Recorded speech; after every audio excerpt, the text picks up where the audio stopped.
Hi friends. Hello. कैसे हैं? आ गया हूँ कहानी का अगला भाग लेकर।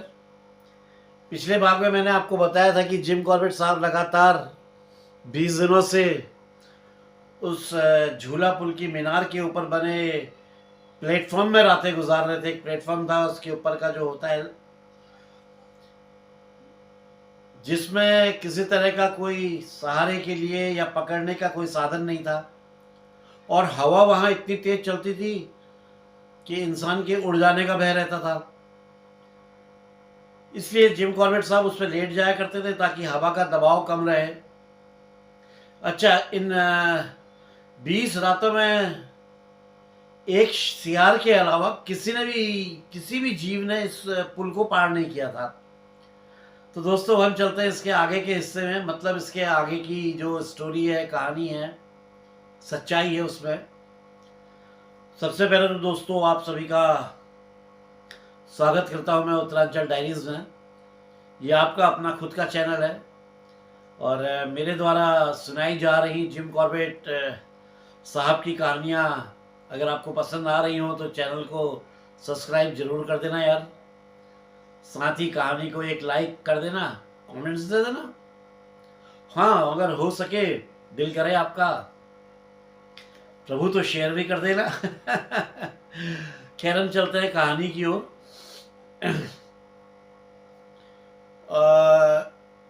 रोज शाम जिम कॉर्बेट साहब पुल पर आते थे तो उनके साथ में उनके दो आदमी भी आते थे सीढ़ी पकड़ के, क्योंकि मैंने बताया था ना, ऊपर चढ़ने के लिए सीढ़ी की आवश्यकता पड़ती थी।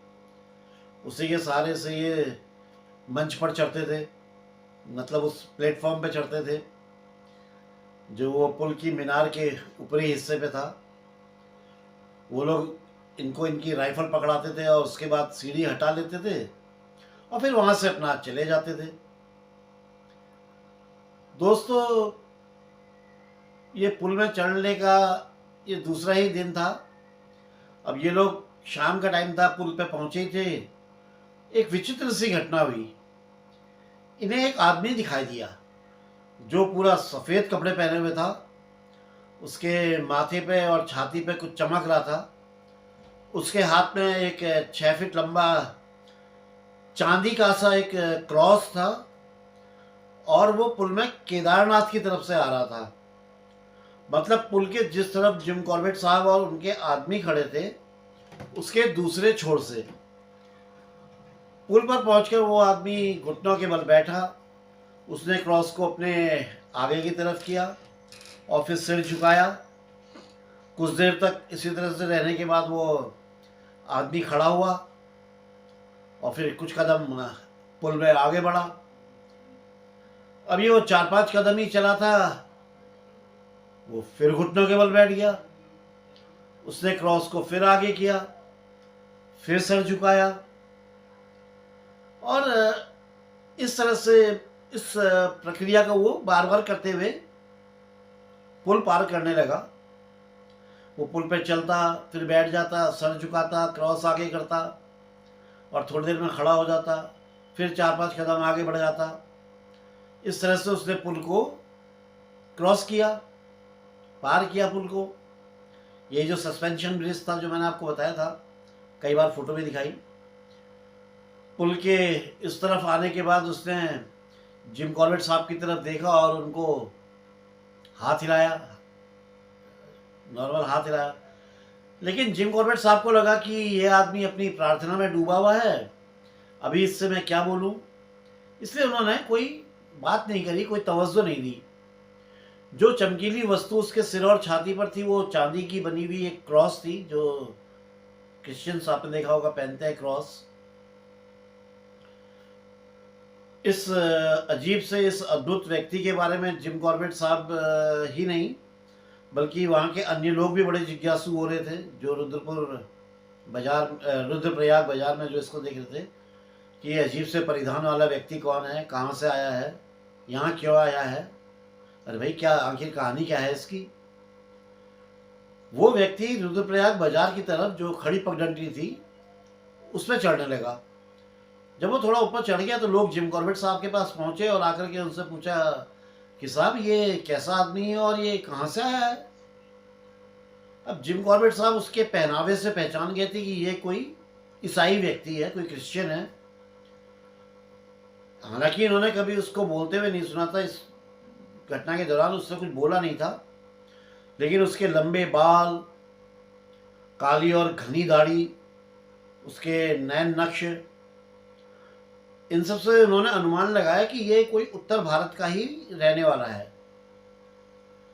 दूसरी सुबह ये सीढ़ी के सहारे से वो प्लेटफॉर्म से नीचे उतरे और निरीक्षण भवन जो इनका था, जो बंगले में ये रुके हुए थे, उसकी तरफ जा रहे थे। सुबह का समय था, ये सुबह पुल से उतर जाते थे और इस रास्ते से ये तभी जाते थे जब आसपास के गांव में इन्हें जाना ना हो, या मतलब आदमखोर की खबर लेने के लिए जब इनको नहीं जाना होता था तो वो ये रास्ता पकड़ते थे। उन्होंने देखा कि ये जो सफ़ेद कपड़े वाला आदमी था, ये सड़क के नज़दीक एक बड़े से समतल पे एक पत्थर है, उसके ऊपर खड़ा है और नीचे अलकनंदा बह रही है जो नदी, उसका जायजा ले रहा है। जिम कॉर्बेट साहब को बड़ी उत्सुकता हुई और ये उसके पास चले गए। ये उसके पास गए तो वो वहाँ पत्थर से हटा और इनके पास आया, जिम कॉर्बेट साहब के पास आके इनको टाइम विश किया, वही मतलब नमस्कार वगैरह किया। जिम कॉर्बेट साहब ने पूछा उससे, भाई आप कौन हैं और यहाँ क्यों आए हैं। तो उसने जवाब दिया कि वो बहुत दूर देश से आया है और गढ़वाल के लोगों को उस प्रेत आत्मा से मुक्ति दिलाने के लिए आया है जो इन लोगों को परेशान कर रही है। तो जिम कॉर्बेट साहब ने उससे पूछा कि भाई तुम ये कैसे करोगे, किस तरह से अंजाम दोगे अपने इस काम को, ये प्रेत आत्मा जो तुम कह रहे हो। तो उसने बताया कि वो एक बाघ का पुतला बनाएगा, अपने तंत्र मंत्र और प्रार्थना जो सब करके इस पुतले में ये जो श्रापित प्रेत आत्मा है इसको प्रविष्ट कराएगा, और जब प्रेत आत्मा उस बाघ के पुतले के अंदर आ जाएगी, उसमें प्रविष्ट कर जाएगी, तो उस पुतले को वो गंगा नदी में बहा देगा। वो पुतला नदी में बहते बहते समुद्र तल तक चला जाएगा और मेरे मंत्रों की शक्ति से वो प्रेतात्मा फिर यहाँ कभी नहीं लौट के आएगी और भविष्य में कभी इंसानों या पालतू मवेशियों का कोई नुकसान वगैरह जो होता है ये सब होना बंद हो जाएगा और ये कभी कुछ नहीं होगा।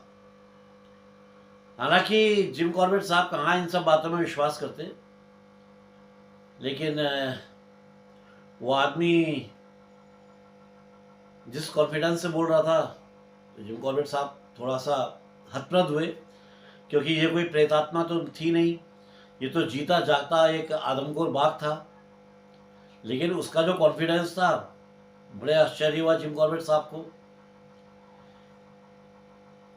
अच्छा, इनके रूटीन ये था कि ये जब प्लेटफॉर्म से नीचे उतरते थे सुबह के टाइम, तो वो व्यक्ति पहुंच जाता था और शाम को जब ये पुल पे लौट रहे होते थे तो उस आदमी को ये कुछ फटे हुए बांस, धागे, कागज और सस्ते रंगीन कपड़ों से बाघ को बनाते हुए देखता था, उस ढांचे को बाघ के। पुतला ये बाघ का बनकर तैयार होने ही वाला था कि एक दिन जो है भयानक बारिश और अंधड़ तूफान आ गया और जो ढांचा बना था उसको बिल्कुल तितर बितर कर दिया। उस व्यक्ति ने बड़ी मेहनत और शिद्दत से इसको बनाया था, लेकिन इस बात का उससे कोई फर्क नहीं पड़ा। उसने दूसरे ही दिन अपनी आदत के हिसाब से गुनगुनाते हुए अपना काम फिर शुरू कर दिया। फिर एक वो महान दिन भी आ गया जब घोड़े के आकार का एक बाघ बनकर तैयार हो गया। उस पुतले की शक्ल दुनिया के किसी भी जानवर से नहीं मिलती जुलती थी। ये चेहरा जो जानवर का उसने बनाया था, उस व्यक्ति ने अपनी मर्जी से और अपने हिसाब से बनाया था। अब दोस्तों, हम लोगों में ऐसा कौन होगा भला जिसे खेल तमाशे में भाग लेने में मजा ना आता हो। अरे छोड़ो यार, कहीं जेसीबी भी चल रही होती है तो लोग भीड़ लगा करके जमा हो जाते हैं देखने के लिए कि क्या कर रही है। हमारे यहाँ तो उसको मुंह नोचुआ कहते हैं, जेसीबी को। यही नहीं, कहीं कोई मदारिया का डमरू बजा रहा है, बंदर या खेल का सांप दिखा रहा है, तब भी वहाँ अच्छी खासी भीड़ जमा हो जाती है। तो यहाँ भी यही हाल हुआ। करीब 100-150 लोगों की भीड़ जमा हो गई। खैर, इस पुतले को एक लंबे खंबे से बांधकर नीचे ढलान पर लाया गया और वहां से नदी के किनारे एक जो रेतीला हिस्सा था, बड़ा रेतीला हिस्सा था, मैदान सा था, वहां पे ले जाया गया। अब बहुत सारे जो गांव वाले थे वो ढोल और दमुआ जो होता है, अपना ढोल वो सब लेकर के बजा रहे थे। नदी के किनारे पुतले को खंबे से अलग किया गया। अब वो जो सफ़ेद कपड़ों वाला जो आदमी था, जिसकी पगड़ी और छाती दोनों में चांदी के क्रॉस थे और हाथ में भी उसका एक 6 फीट लंबा क्रॉस था, वहीं रेत पर वो घुटनों के बल बैठ गया और अपने विश्वास के साथ उसने अपने मंत्र तंत्र प्रार्थना आदि करके प्रेत आत्मा को उस पुतले के अंदर प्रविष्ट करा दिया। ये उसका सोचना था, सफ़ेद वस्त्र वाले का सोचना था कि प्रेत आत्मा इस पुतले के अंदर प्रवेश कर गई है। फिर वही ढोल दमवे की आवाज़ के बीच मिठाई, फूल, बताशे आदि आदि जो सब पूजा पास का सामग्री होती है, वो सब के साथ जो है पुतले को गंगा नदी में प्रभावित कर दिया गया, अलकनंदा में प्रभावित कर दिया गया, ये सोच के कि ये सारी सामग्री पुतले के साथ साथ जो है समुद्र तक पहुंच जाएगी। अगली सुबह जिम कॉर्बेट साहब पुल से अपने डाक बंगले की तरफ जा रहे थे, तो उन्होंने नज़र घुमा के देखा तो नदी के किनारे पे जो वो चट्टान थी जहाँ पे वो व्यक्ति खड़ा रहता था वो खाली थी। तो उन्होंने वहीं आसपास के लोगों से पूछा कि भाई वो सफ़ेद कपड़ों वाला जो मेरा दोस्त था वो कहाँ से आया था और वो कहाँ चला गया है, पूछा वहाँ के लोगों से। तो उन लोगों ने जवाब दिया कि साहब, कौन बता सकता है कि साधु कहाँ से आता है, कहाँ जाता है, और कौन इतनी हिम्मत कर सकता है कि किसी साधु से पूछे कि वो कहाँ से आ रहा है, क्यों आ रहा है, कहाँ जा रहा है, क्या काम है। ये पूछने की किसकी हिम्मत है। जो लोग उस व्यक्ति को साधु बता रहे थे उनमें से लगभग सभी के माथे पर रोली चंदन का टीका लगा हुआ था और उन्होंने पुतले के विसर्जन के समारोह में भी बढ़ चढ़ के भाग लिया था। भाई सभी हिंदू थे और मैंने बताया ना, उस टाइम में तो अंधविश्वासों का बहुत ज़्यादा वो था, सब बाप को प्रेतात्मा ही कहते थे। जिम कॉर्बेट साहब लिखते हैं कि भारत, जहाँ पासपोर्ट या पहचान पत्र की जरूरत नहीं है और धर्म बहुत अर्थ रखता है, उन कुछ लोगों को छोड़कर जिन्हें काला पानी पार किया हो, जिन्होंने काला पानी पार किया है। काला पानी का मतलब आप लोग समझ गए होंगे, वो ब्रिटिश टाइम में हुकूमत के दौरान किसी बड़ी सज़ा के लिए काला पानी की सज़ा हो जाती थी। तो ऐसे लोगों को छोड़कर कोई भी व्यक्ति भगवा वस्त्र धारण कर ले, हाथ में भिक्षा का एक कटोरा ले ले या पगड़ी और सीने पर अपने चांदी का क्रॉस लगा ले, तो खैबर के दर्रे से कन्याकुमारी तक वो बेरोक टोक आ जा सकता है। कोई भी उसकी यात्रा का उद्देश्य या उसका गंतव्य या उसके बारे में कोई कुछ नहीं पूछेगा, क्योंकि धर्म का यहाँ पे बहुत बड़ा अर्थ है। जिम कॉर्बेट साहब पुल की निगरानी में तो लगे हुए थे, चली रही थी उनकी निगरानी सब।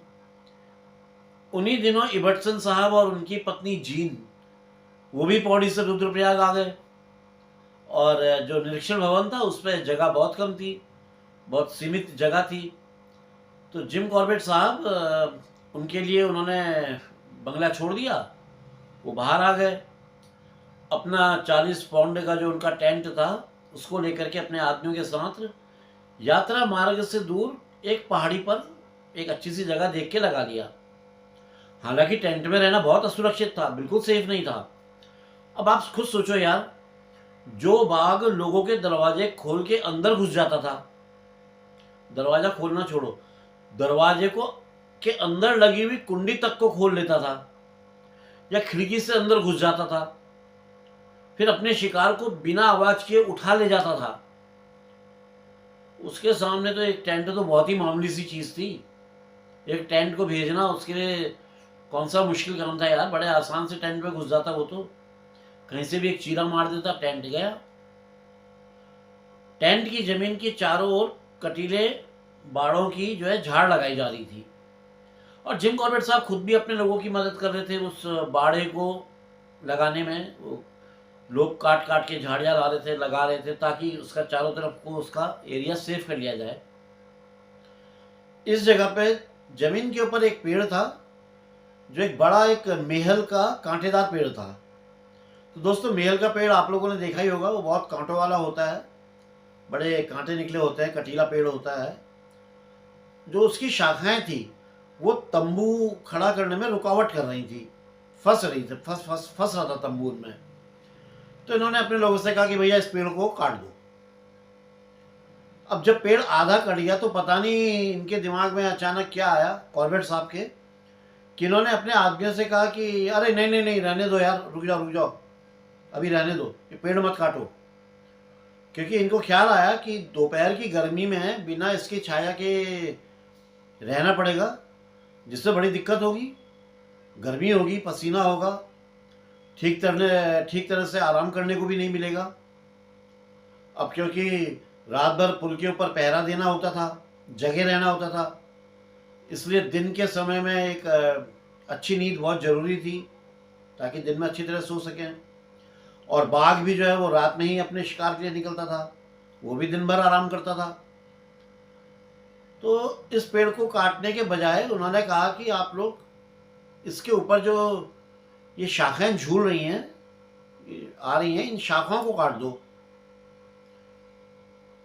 ये शिविर, ये जो पेड़ था शिविर के ऊपर 40 डिग्री में ऐसे झुका हुआ था और बाड़े की बाहर की तरफ था। इस छोटे से शिविर में ये 8 लोग थे। शाम का खाना खाने के बाद इन्होंने बाड़ के जो बाड़ा बनाया था उसके उस रास्ते को कटीले झाड़ रख के बंद कर दिया, जिससे ये अंदर आए थे।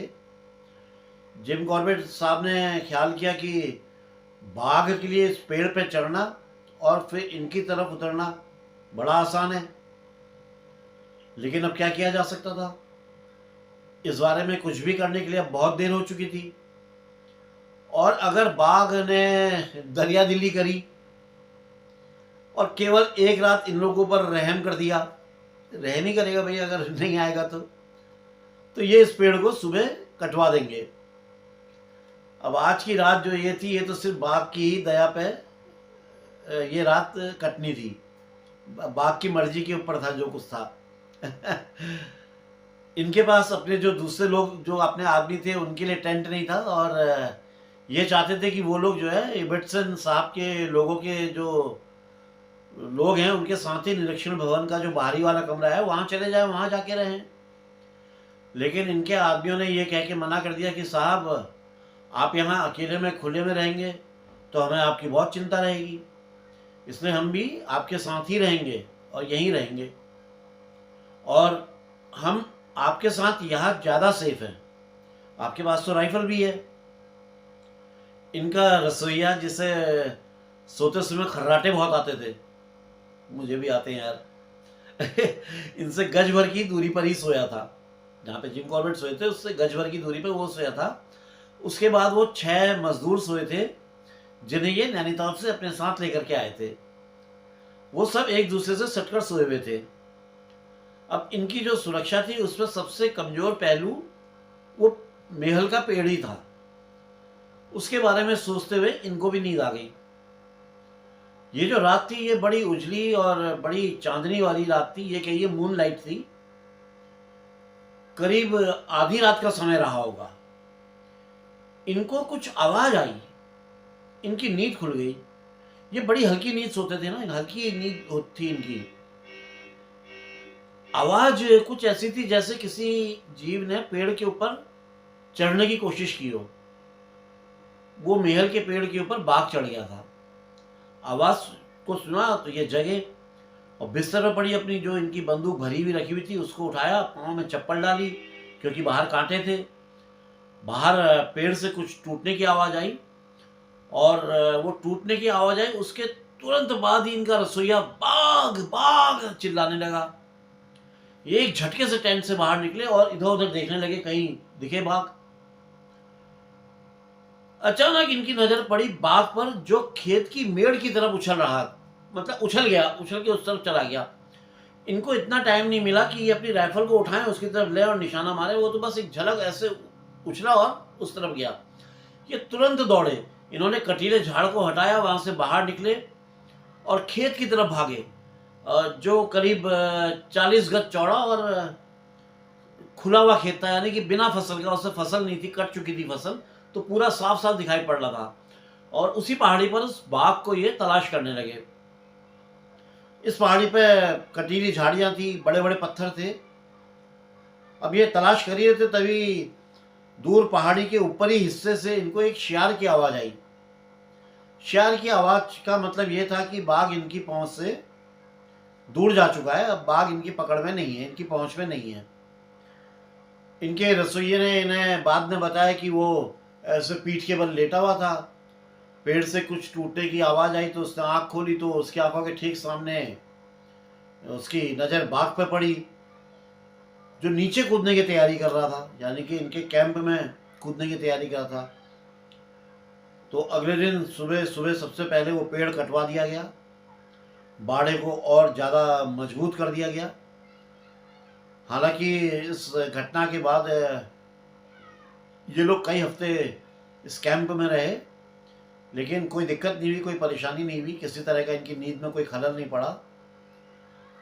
जिन जिन गांव में बाघ ने कोशिश करी थी, असफल प्रयास किए थे, उनसे जो खबरें मिल रही थी और जो बाघ के पांव के निशान इन्होंने सड़क पर देखे थे, उनसे इन्हें मालूम था कि आदमखोर इसी क्षेत्र में कहीं आसपास में ही कहीं है।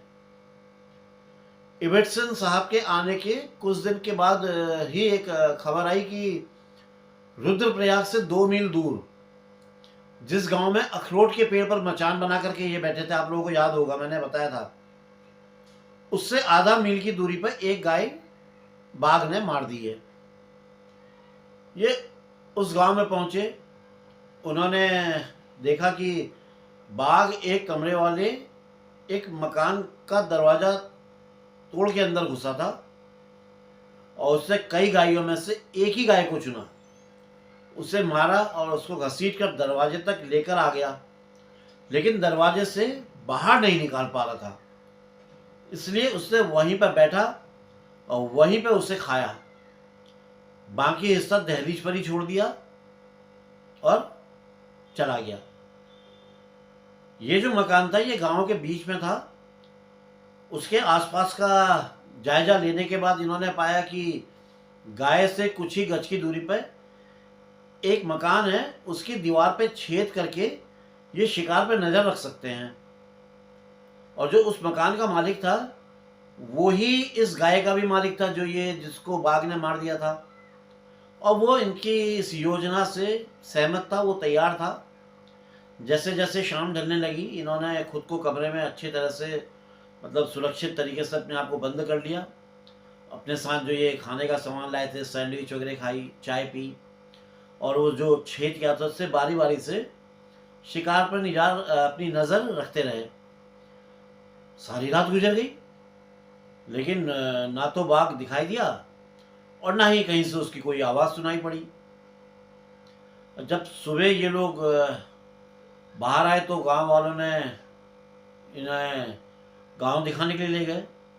ये काफ़ी बड़ा गांव था। गांव वालों ने इन्हें दरवाजे और खिड़कियों पर जगह जगह पर बाघ के पंजों के निशान दिखाए, जो बाघ ने इतने वर्षों से अंदर रहने वालों को पाने के प्रयास में किए थे, कोशिश करी थी बाघ ने। एक दरवाजे में बाकी दरवाज़ों की तुलना से ज़्यादा गहरे निशान थे, और ये वही दरवाज़ा था जिसे खोलकर बाघ 40 बकरियों के बीच में से उस बच्चे को ले गया था, जिसके बारे में मैंने कहानी के पहले एपिसोड में आपको बताया था। याद है आपको? शुरुआती हिस्से में मैंने बताया था कि किस तरह से बच्चे को ले गया था बाघ। 1 या 2 दिन ही बीते होंगे, डाक बंगले से करीब 100 गज दूर पहाड़ी पे बसे एक छोटे से गांव में एक और गाय को मारने की खबर मिली। यहाँ भी इन लोगों ने देखा कि गाय को कमरे में मारा गया था और फिर वही दहलीज तक लाकर आधा खाया गया था। इस दरवाजे से करीब 10 गज की दूरी पर एक मचान बना हुआ था। ये मचान जो था जमीन से 2 फुट ऊंचे लकड़ी के एक मंच पे बना था और 16 फीट ऊंचा था। इसकी जो ऊंचाई थी करीब 16 फीट थी। अब ये खबर सुबह सुबह आई थी तो इसलिए इनके पास पूरा दिन पड़ा था। तो शाम तक इन्होंने उस मचान को अपने हिसाब से बनवा लिया। जिम कॉर्बेट साहब बोलते हैं कि मेरा विश्वास इतना था कि ये बाघ यहां जरूर आएगा और ये मचान इतना कारगर और आकर्षक, मतलब इन्होंने जो कोशिश की थी इसको बनाने के लिए इन्होंने पुराने मचान को अलग किया पहले तो, फिर 2 फुट ऊंचे मंच के ऊपर चारों तरफ से खंभों का जाल सा बना दिया। इन खंभों के सहारे ही नीचे वाले मचान से 4 फीट ऊपर दूसरा एक और मचान बनाया। करीब 4 फुट की ऊंचाई पे एक छोटा मचान बनाया। इस पूरे ढांचे के बाहर तार के 2 इंच छेद वाले जाल बुन दिए। समझ रहे होंगे आप, जालों का 2 इंच वाले जो होते जाल जो है बुन दिए। नीचे वाले मंच व जमीन के बीच के हिस्से पर जो है जाल नहीं बुना गया। जो ऊपर वाले जो जहां पे जाल बुना गया था उसके छेद में पुआल के गुच्छों को फंसा दिया गया। पुआल जो घास मैंने आपको बताई थी, कुछ घास मचान के आसपास बिखेर दी गई जैसे मचान बनने से पहले बिखरी हुई थी। जिस जमीन पे ये मचान बनाया था उसका मालिक 1-2 दिन से गांव में नहीं था और इनके मचान बनने के कुछ ही देर बाद वो गांव लौटा था। उसे विश्वास नहीं हो रहा था कि इसके द्वारा बनाया हुआ जो मचान था उसको बदल करके ये इतना विशाल, इतना खूबसूरत और इतना गजब का मचान बना दिया गया है। सूरज ढल रहा था। इन लोगों ने जाल के बीच में से एक छेद को छोड़ा था और उसके अंदर अपने आप को रोलिंग करते हुए, घसड़ते हुए ये मचान में आ गए। फिर अंदर से इन्होंने उस छेद को जो किया था उसको बंद कर दिया। इबर्टसन साहब क्योंकि जिम कॉर्बेट साहब से कद में कुछ छोटे थे इसलिए वो ऊपर वाले मचान में चले गए, नीचे वाले मचान में जिम कॉर्बेट साहब रह गए। अब इन्होंने अपनी सुविधा अनुसार ये बैठ गए और फायर करने के लिए जाल के बीच से घास में छोटे छोटे छेद बना लिए। बाघ के आने पर ये लोग आपस में बात या कोई संकेत नहीं कर सकते थे, इसलिए यह तय किया गया कि जो भी पहले बाघ को दिखेगा वो फायर कर देगा। मूनलाइट थी, चांदनी रात थी, इसलिए इन दोनों में से किसी को भी बैटरी की रोशनी की जरूरत नहीं थी, जो टॉर्च था उसकी जरूरत नहीं थी। रात में भोजन आदि से निपटने के बाद गांव में कोई आवाज़ नहीं थी। सब लोग डर के मारे अपने घरों के अंदर बंद हो गए थे। चारों तरफ सन्नाटा था। करीब 10 बजे के आसपास जिम कॉर्बेट साहब को अपने पीछे की जो पहाड़ी थी उसमें से बाघ के आने की आहट सुनाई दी। मचान के पास पहुंचकर वो कुछ देर के लिए रुका और फिर जिस मचान में ये बैठे थे उसके नीचे से सरकने लगा। इनकी सीट और उसके सिर के बीच केवल एक मचान की मोटाई थी। वो वहां पे काफी देर तक रुका रहा और फिर आगे की तरफ सरकने लगा। जो ये उम्मीद कर रहे थे कि ये मचान के नीचे से बाहर निकलेगा और 1, 2 या 4 फीट की रेंज में होगा तो ये इनको निशाना लगाने का मौका मिल जाएगा और उसी समय ये गोली मार देंगे। लेकिन होनी को तो कुछ और मंजूर था। उसी समय मचान से एक चरमराहट की आवाज निकली। अब जब आवाज हुई तो बाघ दाहिनी ओर लपका और गायब हो गया। वहां से उन्होंने उसे पहाड़ी की ओर जाते हुए देखा। ऊपर के मचान में जो आवाज हुई थी वो एक ही पोजीशन में बैठे बैठे पाँव में जो दर्द होने लग गया था उससे छुटकारा पाने के लिए इबर्टसन साहब ने करवट बदली थी। क्योंकि इबर्टसन साहब को तो पता नहीं था कि बाघ आ गया है, जिम कॉर्बेट साहब को पता था। बाघ को समझ में आ गया कि यहाँ पे कुछ खतरा है गुरु, यहाँ से निकल लो। तो वो अपना, वो रात तो छोड़ो, उसकी अगली रात भी नहीं आया। 2 रातों के बाद रुद्रप्रयाग बाजार से करीब 100 गज दूर ऊपर की तरफ एक और गाय मारी गई। इस गाय का जो मालिक था वो एकांत में एक मकान में अकेला रहता था। ये एक कमरे का मकान था और कमरे को लकड़ी के तख्तों से 2 भागों में बांटा गया था। तख्ते जानते हैं आप लोग? तख्तों से 2 भागों में बांटा गया था, एक रसोई और दूसरा रहने का कमरा। रात के समय उस आदमी को रसोई के दरवाजे में कोई आवाज आई, कुछ आवाज आई और वो जग गया। वो शायद जो बाहर की तरफ से जो रास्ता रसोई में आता था उस दरवाजे को बंद करना भूल गया था। दरवाजे के अंदर जो हल्की हल्की चांदनी आ रही थी, उसने उस कमरे के जो तख्ते थे उसके बीच से देखा किचन में, तो उसके रोंगटे खड़े हो गए। वहां पे बाघ था जो इन तख्तों को उखाड़ने की कोशिश कर रहा था। जिस कमरे में ये था, उस कमरे के जो तख्ते लगे हुए थे उनको उखाड़ने की कोशिश कर रहा था, किचन का जो पार्टीशन कर रखा था। काफी देर तक वो व्यक्ति लेटा हुआ पसीने पसीने होते रहा और जो बाघ था वो हर तख्ते को उखाड़ने की कोशिश करता रहा। वो तो उस आदमी की किस्मत अच्छी थी कि कोई तख्ता जो है कमजोर नहीं था, इसलिए कुछ देर मेहनत करने के बाद में बाघ रसोई से बाहर चला गया और फिर इसी मकान के दूसरी तरफ जो गौशाला थी वहाँ पे एक खूंटे से बंधी हुई इसी व्यक्ति की गाय को मार दिया। और जिस रास्ते से वो बंधी हुई थी उसे तोड़कर वो गाय को घसीटता हुआ ले गया कुछ दूरी तक। फिर वहीं पर उसने अपना भोजन तबीयत से खाया और फिर उसे खुले में छोड़ के चला गया। अब जहाँ पे गाय मरी पड़ी थी वहाँ से करीब 20 गज की दूरी पर पहाड़ी की धार में एक बड़ा पेड़ था, जिसके ऊपर की शाखाओं पर इन लोगों ने मचान बनवाया। एक प्राकृतिक मचान टाइप का, नेचुरल मचान समझिए। और इसके सैकड़ों फुट नीचे एक घाटी थी, वैली थी खतरनाक। इबर्टसन साहब और ये जिम कॉर्बेट साहब ने फैसला कर लिया कि हम लोग यहीं मचान में बैठेंगे और इस गाय पे नज़र रखेंगे।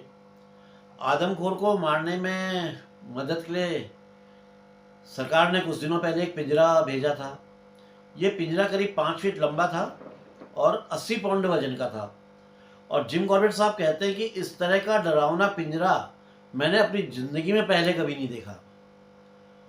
इसके 24 इंच चौड़े जबड़े पर 3-3 इंच के लंबे दांत थे। उस पर 2 शक्तिशाली स्प्रिंग लगे हुए थे जिन्हें दबाने के लिए 2 आदमियों की जरूरत होती थी। शिकार को खाने के बाद बाघ करीब 40 गज चौड़े खेत में एक पगडंडी से होता हुआ ऊपर की तरफ करीब 3 फीट ऊंची दीवार से दूसरे खेत में और फिर उस खेत को पार करके बगल में जो घनी झाड़ियां और जंगल वगैरह था वहां चला गया था।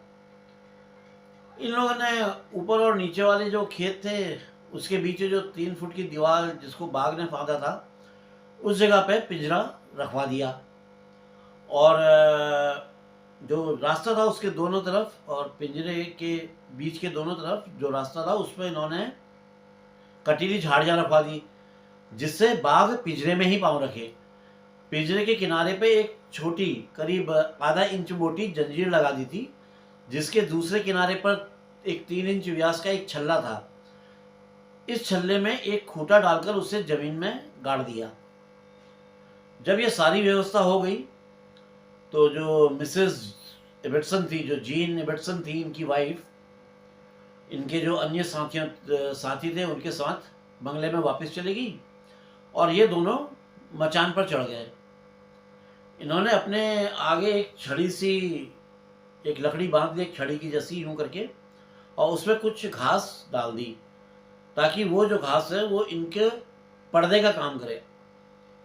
अब ये दोनों आराम से बैठ गए और बाघ की प्रतीक्षा करने लगे।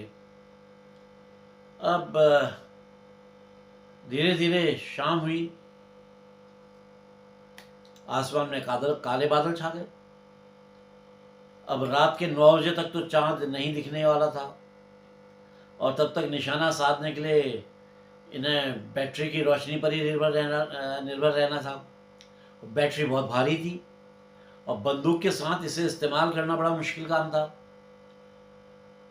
अब क्योंकि इबर्टसन साहब इस बार जिम कॉर्बेट साहब को बोले कि भाई इस बार गोली तुम ही मारोगे और तुम्ही ने इस बाग को मारना है, तो जिम कॉर्बेट साहब ने बड़ी मुश्किल से बैटरी को अपनी राइफल के साथ किसी तरह से जोड़ लिया। अंधेरा होने के 1 घंटे के बाद एक गुस्से से भरी हुई दहाड़ सुनाई पड़ी, भयानक दहाड़, जिससे इन्हें पता चल गया कि बाघ पिंजरे में आ गया है। इन्होंने तुरंत बैटरी का बटन दबाया। इन्होंने देखा बाघ अपने आगे के पंजे से पिंजरे को उछाल रहा है, मतलब वो निकलना चाह रहा है। इन्होंने बहुत जल्दी से गोली मारी। इनकी .450 गोली जंजीर की कड़ी पर लगी, जंजीर टूट गई। खूंटे से छूटने के बाद लंबे डग भरता और पिंजरे को धकेलता हुआ वो बाघ जो था खेत से आगे की ओर जाने लगा। पीछे से इनकी बाएं बैरल से गोली चली और 2 गोलियां इबर्टसन साहब की बंदूक से भी चली, लेकिन सब निरर्थक हो गई। राइफल को दोबारा लोड करने के चक्कर में बैटरी के कुछ हिस्से इधर उधर हो गए और उसने काम करना बंद कर दिया। अब बाघ की दहाड़, 4 गोलियों की आवाज़ सब आसपास के एरिया में, रुद्रप्रयाग के बाजार में और जितने गांव घर थे हर जगह पहुंची। तो सब लोगों ने सोचा कि बाघ मारा गया। उन्होंने अपने घरों से लालटेन उठाई और सब निकल आए, और वो सब ये जो एकांत में जो मचान था इस तरफ आने लगे। अब इन लोगों ने आवाज़ दी कि भाई रास्ता छोड़ दो, इस तरफ मत आओ, इधर मत आओ, इधर बाघ है।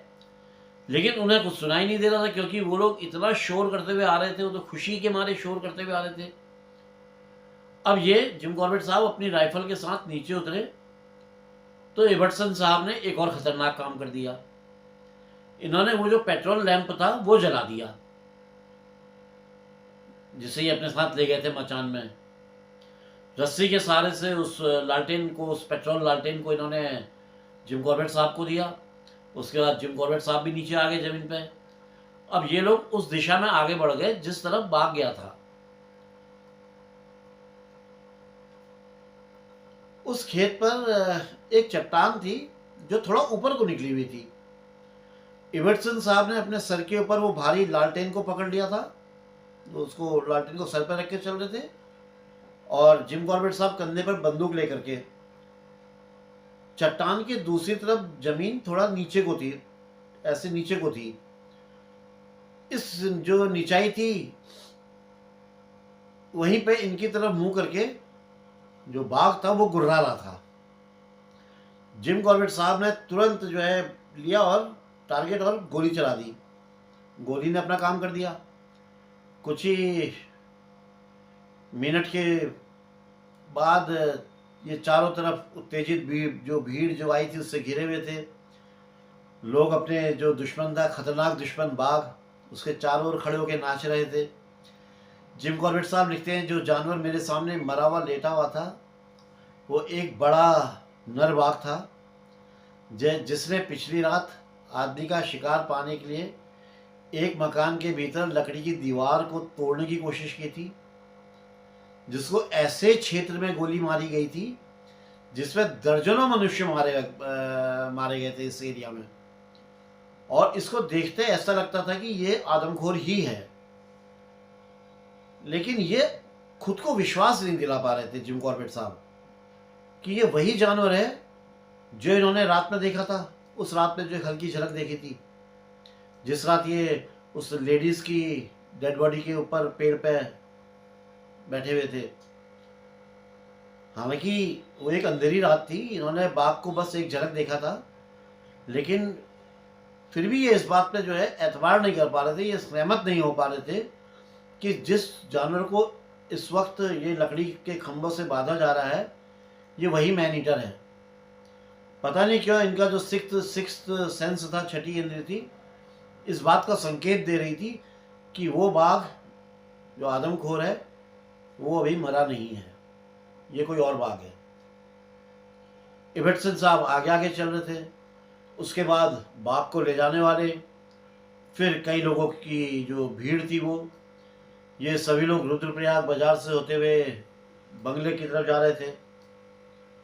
भीड़ के पीछे पीछे जब ये पहाड़ी से नीचे उतर रहे थे, तो बस ये अकेले ये एक ऐसे आदमी थे जिन्हें विश्वास नहीं था कि रुद्रप्रयाग का आदमखोर मर चुका है। ये मान ही नहीं रहे थे। इनको अपने बीते समय की एक घटना याद आई, जब ये यंग थे, अपनी किशोरावस्था में थे। ये इनके सर्दियों वाले घर, मतलब काला डूंगी में घटी थी। उस घटना का जिक्र इन्होंने बाद में एक किताब में ब्रेव डीड्स, मतलब बहादुरी के कारनामे में मैं भी देखा था। और ये लिखते हैं कि वे सबसे ज़्यादा बहादुरी का काम था इस घटना में। ये घटना जो है दो व्यक्तियों के साथ घटी थी। एक भारतीय सिविल सेवा के थे स्मीटन, और दूसरे थे जंगलात विभाग के ब्रेडवुड। एक अंधेरी और तूफानी रात थी, तब ये रेलगाड़ी नहीं चला करती थी। ये दोनों एक डाक गाड़ी से, जो डाक लाने ले जाने का काम करती है, मुरादाबाद से कालादूंगी जा रहे थे। जैसे ये एक मोड़ पर पहुंचे, एक पागल हाथी ने इनके ऊपर हमला कर दिया। गाड़ी चलाने वाले को और दोनों घोड़ों को हाथी ने मार दिया। उसके बाद वो हाथी ने इस गाड़ी को भी पलटा दिया। जो ब्रेडवुड थे उनके पास राइफल थी, उन्होंने खोल के उसे बाहर निकाला, गोली भरी। उतनी देर में स्मीटन जो गाड़ी पे चढ़े, उसके जो सॉकेट्स से जो साबुत लैंप थे वो ले आए, और स्मीटन ने हल्की रोशनी में उस लैंप को सिर पर उठाया और हाथी के पास जाकर उसके माथे पर रोशनी डाली, ताकि ब्रेडवुड हाथी के माथे पर निशाना दाग सके। हालांकि एक पागल हाथी और एक बाघ में बहुत फर्क है, फिर भी ऐसे बहुत कम लोग होते हैं जो दर्द से पागल एक घायल बाघ उस तक पहुंचने की हिम्मत करें।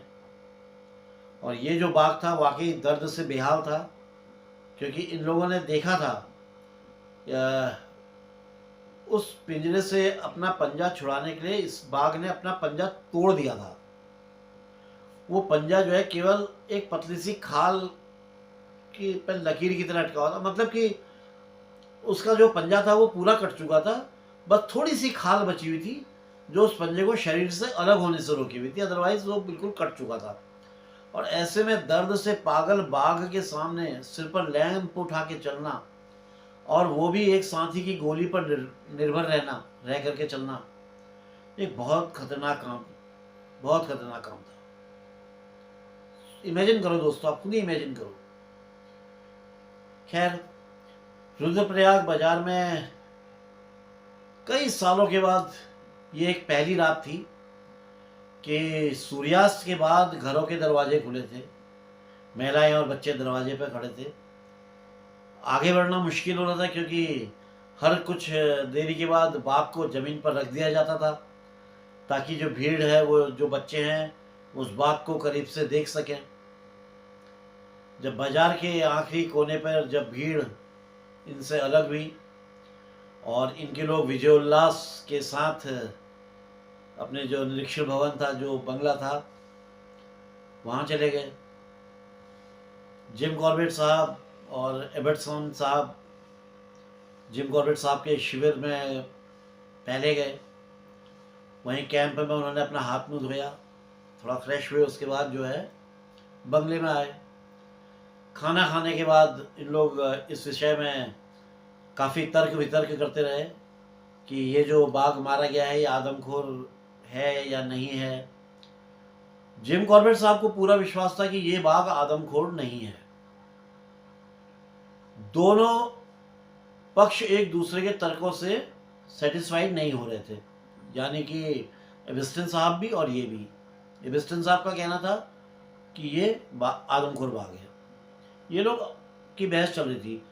इबटसन साहब को पौड़ी वापस जाना था और कॉर्बेट साहब भी लगातार रुद्रप्रयाग में रहते रहते थक गए थे।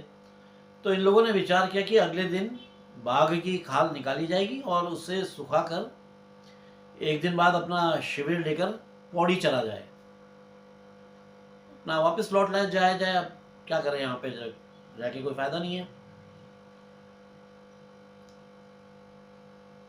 यहाँ पे एक बड़ी मजेदार बात हो रही थी दोस्तों। जिम कॉर्बेट साहब का मानना था कि ये आदमखोर बाघ नहीं है, जबकि इबटसन साहब का मानना था कि यही आदमखोर है। इबटसन साहब का तर्क और मजबूत तब हो जा रहा था जब आसपास के गांव वाले आकर के इस बाघ को देख रहे थे, जो आसपास के गांव वाले थे और रुद्रप्रयाग वाले थे, और कह रहे थे कि हाँ हाँ यही है आदमखोर बाघ साहब, यही है आदमखोर बाघ। तो हालांकि इबटसन साहब की जो धारणा थी कि यही आदमखोर बाघ है, इसको एक मजबूती मिल रही थी, सपोर्ट मिल रहा था, फिर भी उन्होंने जिम कॉर्बेट साहब की 2 रिक्वेस्ट मान ली। एक तो ये कि इबटसन साहब लोगों से ये कहें कि जिस सतर्कता अलर्टनेस के साथ वो लोग अभी तक रहते आए हैं वो अभी भी वैसी रहें, वैसी अलर्ट रहें, शाम को ना निकलें, सूर्यास्त के बाद अपने घर के अंदर बंद हो जाएं, जो सब कर रहे थे। और दूसरी ये कि इबटसन साहब अभी सरकार को ये टेलीग्राम ना करें कि आदमखोर बाघ मारा गया है,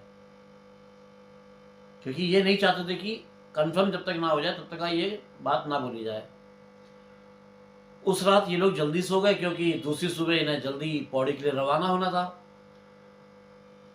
रात आधी रात से थोड़ा ऊपर का समय हो गया था। ये कॉर्बेट साहब को थोड़ा टॉयलेट जाने की ज़रूरत पड़ी, तो ये उठे अपने टेंट से बाहर निकले। बाहर निकलने पर इन्हें कुछ सड़क पर कुछ आवाज़ सुनाई पड़ी, कुछ असामान्य सी आवाज़ सुनाई दी। इन्होंने जोर से आवाज़ देके पूछा, वहां सड़क पे कौन है भाई, इतनी सुबह सुबह क्या हो रहा है? इनकी आवाज़ को सुनकर 4 लोग इनके नज़दीक आ गए और उन्होंने बताया कि साहब हम लोगों को पटवारी जी ने भेजा हुआ है और एक संदेशा भेजा है आपके लिए। तो दोस्तों वो जो संदेशा था, इमेजिन कर सकते हैं आप वो क्या था, तो क्या संदेशा रहा होगा। दोस्तों उन्होंने संदेशा दिया कि चटवा पीपल पुल के करीब 1 मील दूर आदमखोर बाघ ने एक महिला को मार दिया है। दोस्तों इसके आगे की कहानी अब मैं आपको इसके अगले भाग में बताऊंगा। अच्छा खासा लंबा वीडियो हो गया है, और कैसी आपको कहानी लग रही है ज़रूर बताइएगा अपने लाइक कमेंट से। जो दोस्त पहली बार आए हैं उन सबको मेरा तहे दिल से शुक्रिया, और पसंद आए तो सब्सक्राइब करें, लाइक करें, कमेंट करें, साथ ही हो सके तो अपने दोस्तों के साथ भी शेयर कर दें। दोस्तों कहानी को विस्तार से ना सुनाओ तो मज़ा नहीं आता, सुनाने को तो इतना भी सुनाया जा सकता था कि रुद्रप्रयाग में एक बाघ आदमखोर हुआ, जिम कॉर्बेट साहब गए, कुछ दिनों तक मेहनत करी, कोशिश करी, एक दिन बाघ दिखाई पड़ा, उसे गोली मार दी, कहानी ख़त्म। लेकिन विस्तार से और उसके बीच बीच की घटनाएं जब तक पूरी ना सुनाई जाए तो कहानी का वो ना सुनने वाले को आनंद आता है ना सुनाने वाले को। खैर चलिए जो भी है दोस्तों, आप अपना बहुत कीमती, अपना प्रीसियस टाइम जो आप निकालते हैं मुझे सुनने के लिए, वो उसके लिए तहे दिल से मैं आपका शुक्रिया अदा करता हूँ। और साथ ही आपसे परमिशन चाहता हूँ कि अभी मुझे अलाउ करें। बाय बाय, नेक्स्ट वीडियो में जल्दी ही मिलते हैं। जय बद्री विशाल, जय उत्तराखंड, जय जय जय माँ भारती।